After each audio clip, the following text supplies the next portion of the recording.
নেপালের আকস্মিক বন্যা ভূমিধসে অন্তত ১৫৭ জন মারা গেছেন। নিখোঁজ রয়েছেন আরও অন্তত ৪০৩ জন। তাদের অধিকাংশই বিদেশি পর্যটক বলে জানা গেছে। বুধবার দেশটির মধ্যাঞ্চলীয় বাগমাতি প্রদেশের রসুয়া ও পার্শ্ববর্তী কয়েকটি জেলায় আকস্মিক বন্যা ও ভূমিধসের ঘটনা ঘটে। নেপালের পুলিশের পক্ষ থেকে স্থানীয় সময় ৮:৩০ পর্যন্ত তথ্য অনুযায়ী বন্যা ও ভূমিধস কবলিত এলাকাগুলো থেকে ১৫৭টি মরদেহ উদ্ধার করা হয়েছে।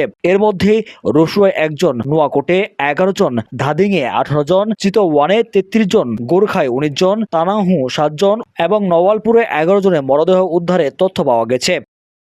নেপাল পর্যটন বোর্ডের তথ্য মতে নিখোঁজ ৪০৩ জনের মধ্যে ৩৪১ জনই বিদেশি নাগরিক। তাদের মধ্যে ভারতের ১৩৩ জন, যুক্তরাষ্ট্রের ৪৭ জন এবং যুক্তরাজ্যের ৩৩ জন রয়েছেন।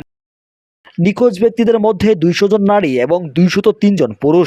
ধারণা করা হচ্ছে নিখোঁজ ব্যক্তিদের মধ্যে ২৬টি দেশের নাগরিক রয়েছেন। নিখোঁজ রয়েছেন আরও ৬১ জন নেপালীয়। ট্যুর অপারেটরদের বরাত দিয়ে দেশটির পর্যটন বোর্ড আরও জানিয়েছেন, নিখোঁজ ব্যক্তিদের বেশিরভাগই ভারত নেপালের সীমান্তবর্তী মানস সরোবরে উদ্দেশ্যে যাত্রা করেছিলেন।